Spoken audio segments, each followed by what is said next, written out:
De retour sur le plateau d'Arrêt sur Info pour traiter de la question des élections américaines. Justement, revenons sur la question de la communication qui a été très importante ces derniers temps. Et les médias et les personnalités ont joué leur rôle, évidemment. Et le soutien de la grande prêtresse du talk-show américain, la milliardaire Oprah Winfrey, aurait-elle servi à faire pencher la balance? Je rappelle qu'elle a soutenu Barack Obama. Elle a évidemment soutenu Barack Obama. Non, je ne crois pas que ça a fait pencher la balance. La balance penchait déjà en faveur de Barack Obama. Je répète que moi, ce qui m'a séduit chez lui, c'est justement cet appel aux forces populaires. Alors, c'est vrai qu'on nous dit que l'école bleue, blanc, j'aime pas ce mot, mais enfin bon, ne vote pas pour lui. Il n'a pas encore réussi à les convaincre. C'est vrai. Il n'a pas. Enfin, non, c'est Barack. Oui. Pardon. Voilà. Barack n'a pas encore réussi à les convaincre, mais je suis sûre qu'il va le faire. Et effectivement, Oprah, c'est vraiment quelqu'un qu'on peut pas imaginer dans le PAF français, puisqu'on n'a pas l'équivalent, même si on a beaucoup de gens de talent ici. C'est quelqu'un effectivement qui a du pouvoir. Qui a des convictions, et quand elle s'engage à fond. Et c'est ça qui est formidable. Mais il y a énormément de personnalités qui sont engagées dans la campagne de Barack Obama. Nous, on reçoit des mails de Caroline Kennedy, qu'on ne connaît pas. Donc, je veux dire, il y a plein de gens qui envoient des mails. C'est formidable. Et moi, ça me plaît parce qu'on dit, voilà, il y a Ted qui a mis $15, il y a un tel qui a mis $20, ils ont écrit. Mais pour moi, c'est une campagne populaire. Et c'est ce qui me plaît parce que je pense que les Américains doivent changer leur image. Les États-Unis, dirigés par un homme de compétence, de conviction, un homme qui n'a pas l'arrogance qu'avaient les équipes précédentes, je pense que c'est hyper important parce que ça va rééquilibrer la géopolitique mondiale. Je pense que c'est très important, notamment pour nous autres panafricanistes, que nous ayons une équipe là-bas qui ne soit pas méprisante comme étaient les précédentes. Vis-à-vis de l'Afrique, vous parlez vis-à-vis de l'Afrique et notamment au Moyen-Orient. Je pense que c'est très important. Il y aura un rééquilibrage pour que enfin il y ait deux États, la Palestine et Israël. En matière de communication, il faut rendre hommage aux médias américains. Je crois qu'ils ont traité l'information avec énormément de sérieux, sans parti pris. Alors ça, justement, c'est ma prochaine question que je vais réserver à François Lepers. Ce qui n'est pas le cas en France. En France, les médias méprisent d'abord les cerveaux. C'est-à-dire qu'ils mettent tout ce qui est léger en avant. Et c'est là ce qui fait que Sarkozy, parce qu'il a su jouer le côté léger, le côté m'as-tu vu, il a été élu. Alors, effectivement, là, vous faites une comparaison avec la France. Les médias là, on leur rend hommage cette fois-ci. Et j'espère qu'ils vont rester comme ça, la tête tout à fait normale, l'information limpide, sage, pour que le meilleur Américain soit élu enfin. On l'a bien compris, l'ancien camarade. Alors, François Lepers, on parle de médias avec l'ancien camarade. La prise de parti, puisque moi j'appelle ça une prise de parti, de la presse, comme le Time Magazine du 19 mai 2008, qui consacrait sa une à Obama. And the winner is la photo d'Obama. Alors, c'est une chose assez inattendue, cette prise de parti de la presse. Alors comment analyser cette partialité? Les médias américains, au contraire, le vivent différemment et disent qu'effectivement, la neutralité, ça consiste aussi à dire pour qui on fait campagne. Hein. C'est une sorte d'honnêteté vis-à-vis des lecteurs. Donc ça, c'est quelque chose qui n'est pas...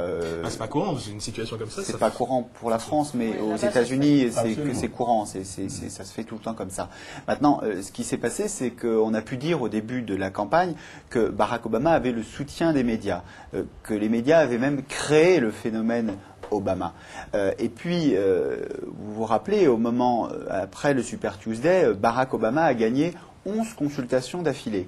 Et on pouvait se dire, mais si Hillary Clinton avait, elle, gagné 11 consultations d'affilée, est-ce que Barack Obama serait resté dans la course et aurait continué à avoir le soutien des médias? Au contraire, là, les médias ont gardé la candidature d'Hillary Clinton à flot. Ils l'ont même ressuscitée au moment de l'Ohio et du Texas, alors même qu'on l'a su un peu plus tard, elle a perdu le Texas, ce qu'on appelle prima caucus au Texas, et quand on ajoute les résultats du caucus aux résultats de la primaire, elle a perdu en nombre de délégués le Texas, elle a gagné l'Ohio. Donc on s'est rendu compte que les médias n'étaient pas favorables à Obama. Les médias étaient favorables au duel, et étaient favorables à un duel qui était évidemment pour eux extrêmement vendeur. Maintenant, et on lui en veut moins qu'à Hillary, hein, même si lui aussi il a commis des erreurs. Donc il part avec un léger plus par rapport à ça. Sauf que, si vous voulez, dans la deuxième partie de la campagne, Barack Obama n'a pas eu à remercier la presse particulièrement. Hein. Le tapis rouge qu'on lui a peut-être déplié dans la première partie de la campagne, là, il s'est replié.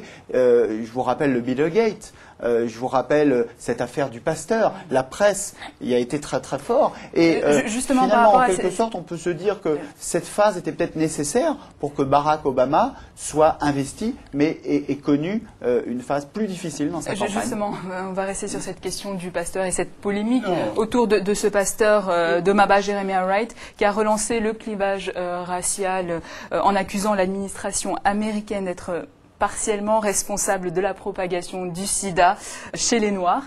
Aujourd'hui, donc, Obama, je rappelle qu'il a rompu avec le pasteur. Et il rajoute aussi, je cite, « Le gouvernement fédéral donne aux Afro-Américains des drogues, construit des prisons plus grandes, passe des lois plus dures et voudrait que nous chantions que Dieu bénisse l'Amérique. Non, non, non. » Est-ce que ça a été un coup dur, monsieur? Non, d'abord, ce pasteur est en train d'incendier Dieu.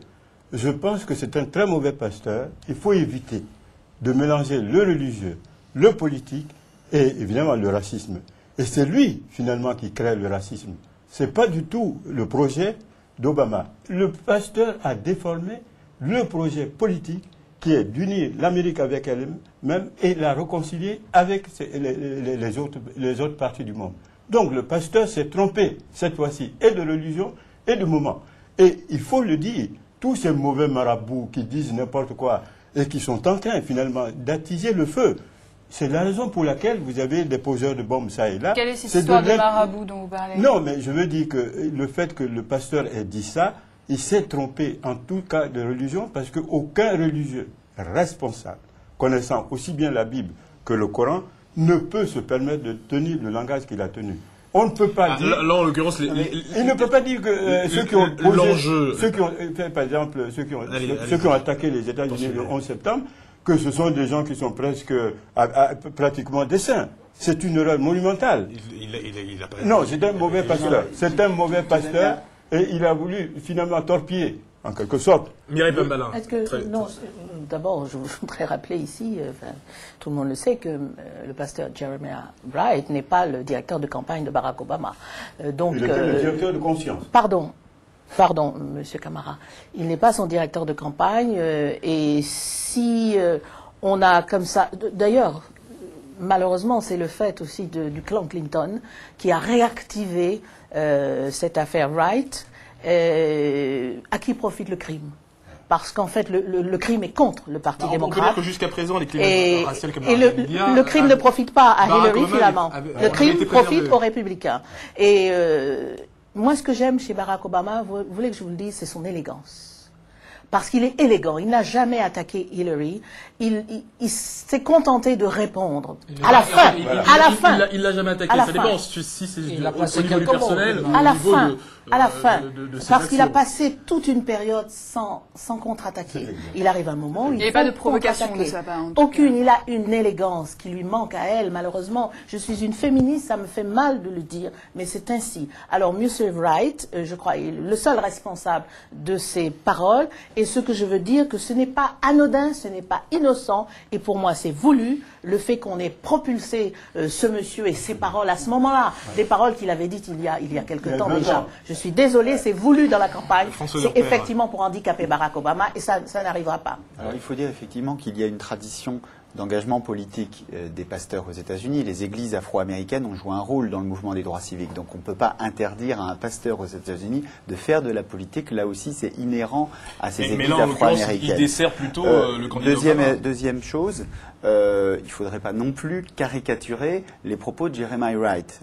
Si vous avez vu exactement ce que Jeremiah Wright a dit, son discours était d'ailleurs un discours tout à fait sensé. Là, tout à l'heure, Lydia vous a cité les deux phrases qui étaient quand même assez... Parce que c'est sorti hors contexte. Ce sont les réponses qu'il a fait, ce sont les réponses qu'il a fait qui ensuite ont été vraiment excessives et qui ont obligé Barack... Ils sont sortis hors contexte. On a parlé du discours.